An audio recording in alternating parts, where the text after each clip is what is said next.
C'est drôle à présent, c'est la mode d'accabler en tout les civils. C'est les puants, c'est les galeux, c'est eux les infects responsables, les lâches charognards de débâcle. C'est eux, c'est rien que leurs pieds. Qu'ils s'expliquent un peu, qu'ils se disculpent. Pourquoi ils ont eu peur comme ça? Pourquoi ils furent pas héroïques? Faudrait peut-être d'abord s'entendre. Qui c'est qui doit défendre la France? Les civils ou les militaires? Les tanks 20 tonnes ou les vieillards? Les tordus, les nières en bas âge, les lardons morveux, les prudents affectés spéciaux ou les régiments mitrailleurs? Ah, c'est pas bien net dans les propos. On n'arrive pas à bien se comprendre. Il y a de la confusion, de l'équivoque. On dit pas toute la vérité.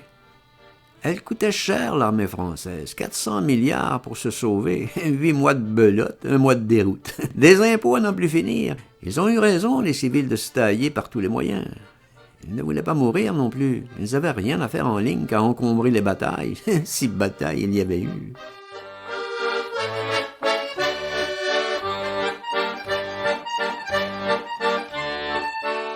C'était aux militaires d'y être, de ralentir l'envahisseur, de rester mourir là sur place, la poitrine cambrée face au 1 et pas le derrière en escampette. Si ils avaient été moins vite, il y aurait eu moins d'embouteillages. On peut comprendre ces choses-là sans passer par l'école de guerre. L'armée qui fuit, c'est pas convenable, ça propage des vents de panique. De Meuse à Loire, c'était qu'un poète, une foire unanime. Qui a fait la plus grosse diarrhée? Les civils ou les militaires? C'est pas une raison de pavoiser, d'afficher des souverains mépris. Scipion, merde au cul, s'en va juge.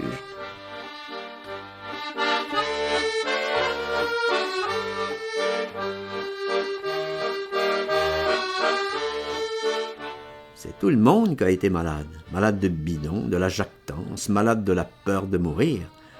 Les partout monuments aux morts ont fait beaucoup de tort à la guerre. Tout un pays devenu cabot, jocrisse paysan, tartuffe tank, qui voulait pas mourir en scène. Au flanc, oui, pour reluire.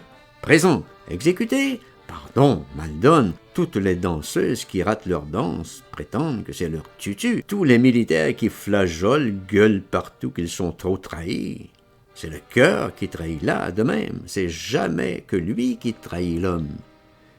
Ils voulaient bien tous jouer la pièce, passer sous les arcs de Brandebourg, se faire porter dans les triomphes, couper les bacchantes du vilain, mais pas crever pour la nation. Ils la connaissent bien, la nation. C'est tout du fumier et consort. C'est tout des ennemis personnels. Pardon, alors, et l'après-guerre? Qui va en jouir si c'est pas nous? Les canailles des merdes, y'a que les cons qui clabent. L'après-guerre, c'est le moment le meilleur. Tout le monde veut en être, personne veut du sacrifice. Tout le monde veut du bénéfice. Nougat, 100%. Bien sûr, il y a eu des morts quand même, des vraies victimes de l'imprudence. C'est rien à côté des millions, des absolus martyrs de l'autre. Les calanchés du cœur nature, ceux de 14 à 18. Merde! On peut dire qu'on les a eus. Même les carcans de la foutue cerise qu'on peut regretter, honteux de tout. 800 000 qu'on en a buté.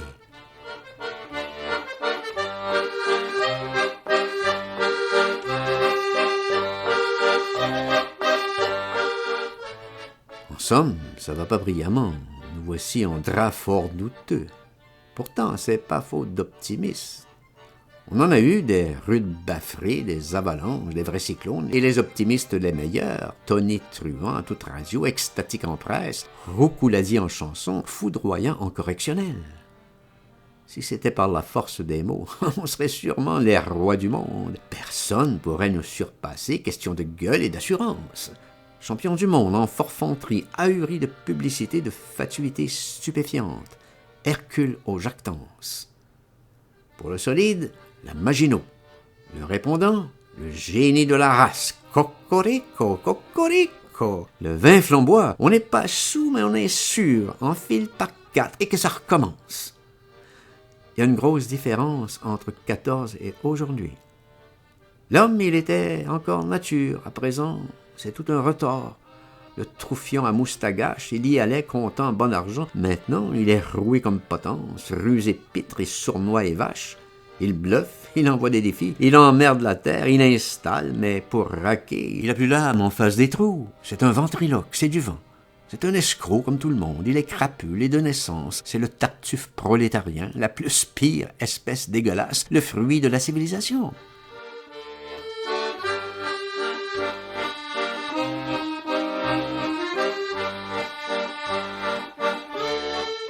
Il joue le pauvre damné, il l'est plus, il est putain, émeneur, donneur fainéant, hypocrite. Le frère Suçon du bourgeois, il se gourde de toutes les arnaques, on lui a fait la théorie, il ne sait pas encore les détails, mais il sait que tout est pourri, qu'il n'a pas besoin de se tâter, qu'il ne sera jamais assez canaille pour damer là-dessus le dirigeant, qu'il aura toujours du retard pour se farcir après tant d'autres.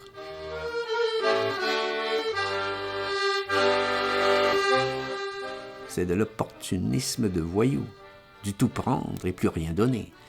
L'anarchisme à la petite semaine.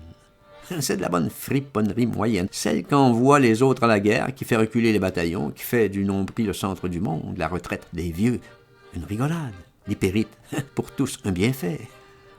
On le quoi, il se ferait buter, le soldat des batailles. Il veut bien faire le Jacques encore, il a du goût pour la scène, les bravos du cirque, comme tous les dégénérés, mais pour mourir, alors, pardon, il se refuse absolument. C'est pas dans le contrat d'affranchi. Monsieur se barre à vitesse folle, que le théâtre brûle, il s'en ballotte. C'est pas son business.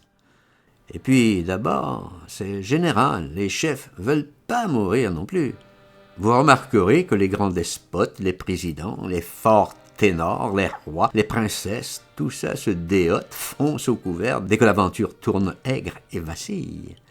Foudre d'escampette, pas un qui paye de sa personne. Sauver la viande, c'est le suprême cerf. Pendant les plus farouches exhortent, pendant qu'ils affolent au massacre, ils quittent pas leur chelle du regard. C'est leur vraie madone.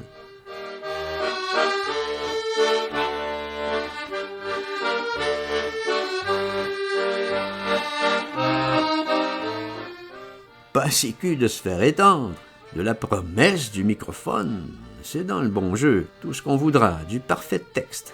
Tant que ça pourra, pour eux aussi, tout est théâtre. Ça fait une fringante ribambelle du Rastafari à Reno. Combien qui se sont trouvés palos sur le moment de payer la note? Comptez un peu sur vos petits doigts, et sans doute que c'est pas fini. Le spectacle est permanent. Quand voulez-vous croire? Quel tréteau!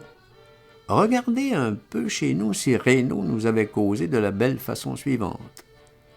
Nous vaincrons, chers compatriotes, j'en suis foutrement convaincu, parce que nous sommes les plus forts. Tambour, tambour, bordel sang. J'en suis tellement persuadé que je reste avec vous, mes amours. On la défendra, la terre France, avec tous nos os s'il le faut. La plus merveilleuse, la plus chouette, la plus etc. et tout. Pas un branquignol qui flageole. C'est vaincre ou mourir. On s'embrasse, on embraye tel quel. C'est entendu, c'est moi le patron, c'est moi l'exemple. Du sang d'Achille, brasier des cœurs, ralliez-vous à mon microphone. Si un qui recule 20 centimètres de la Somme au Rhin, je me brûle la pipette, illico, ici même à mon Louis XIV. Je survis pas à la honte, je me bute au bureau. Vous entendrez tous, nom de Dieu, vous repasserez tous sur mon cadavre. C'est plus la peine d'exister dans une France de soldats pourris, de chiens croulés, foireux, immondes, partout sous les jupes. J'en veux plus, j'ai dit. Moi, le ministre de la guerre. Et pour une fois, c'est pas du pour. Sonnez clairon, roulez tambour. Ça en serait des épinards, des fresques à reboumer l'héroïsme. On serait heureux dans les manuels.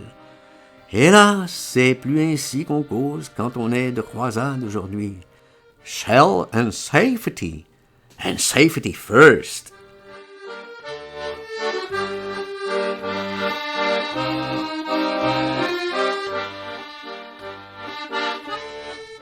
En somme, la guerre continue. On la fait désormais sans risque, sans armes, ni bagages. Il n'y en a plus dans le fond des cinémas. Sur la Meuse, il n'y avait plus personne, mais au Tarapout, c'était complet. La guerre des loups, ça veste dans le noir, ça papillonne aux pissotières, c'est suffisant. Héroïsme français 100%. Courage de voyous, de métis, courage de juifs qui ont plus rien dans le tronc que des fiels, du profit retourné des rages vaseuses de gonzesses. Qui paye finalement, je vous demande, ces foireuses esclandres? Les prisonniers, tiens, c'est fatal. De ça, alors, le français s'en fout pourvu qu'il joue sa comédie. Le petit Cresson, le petit Durail, le petit os terrible client. Dis donc, Hortense, dis donc, t'avais vu ça? Quoi donc, mon petit Mimile? Sur le boulevard Magenta. Alors? Dis donc, un Fritz. Ah, qui nous en débarrassera? Je passe derrière. Dis donc que j'y fais. Vive de Gaulle, grosse vache, vive de Gaulle! Ça alors, dis donc, Mimile, t'es pirate et tout, je veux. Mais alors là, pardon, quand même. Je les emmerde, je te dis, je les emmerde. Mimile, tu me fais peur.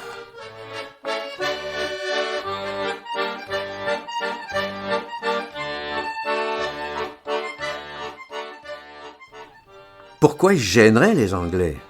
Ils auraient bien tort. Les Français, ils sont tous consentants. Ils sont enthousiastes d'être battus, écrabouillés, dépecés vifs. Ça leur fait plaisir. Dakar, Dunkerque, Libreville, Mers el-Kébir, fouillis les oies, ils peuvent bien prendre tout ce qu'ils veulent. Vive les grandes banques, et vive le roi, les Antilles, les Indes, Mendoza. Pays femelle vénère à racler. L'amour bien cruel, couler toute la flotte française. On leur fait cadeau. Les Canaries, la Pucelle, Terre-Neuve, Canada. Ils veulent pas de la Corse, mais voyons, ça n'a vraiment pas d'importance. Pas de géographie, de la jouissance. Napoléon, Fachoda.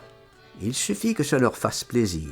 On se trouve vengé dans notre honneur. Vive la reine, vive Madame Simpson, abolir nos cathédrales, vive Dieu l'anglais, nous envoyer les choléras, le bouton d'Alep, la fièvre afteuse, le chancre mou. Ça nous vengera bien notre honneur, pourvu que ça emmerde les Allemands.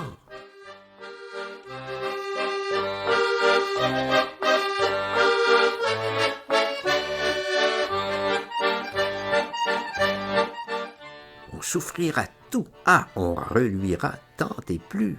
C'est du dépit féminin, ça se raisonne plus. C'est érotique. S'ils voulaient nous bombarder, c'est ça qui nous ferait bien jouir. Oh, l'extase alors, cette transe. On serait tout heureux comme à Londres. On irait faire nos queues en cave. C'est ça qui nous vengerait l'honneur. Et s'ils nous mettaient les gaz? Du coup, alors on se tiendrait plus. Quelle folle délice! Quelle jubilation jusqu'aux anges! C'est là vraiment qu'ils nous aimeraient. C'est ça qu'emmerderaient les Allemands. On leur ferait des trous dans leurs masques. Ils sauraient pas ce qui leur arrive. Oh, alors ça, pardon. Ça serait pas la moitié d'un sport. On rigolerait de jour et nuit. On serait mort pour la chambre des lords de rire sous les gaz hilarants. C'est autre chose que des colonies.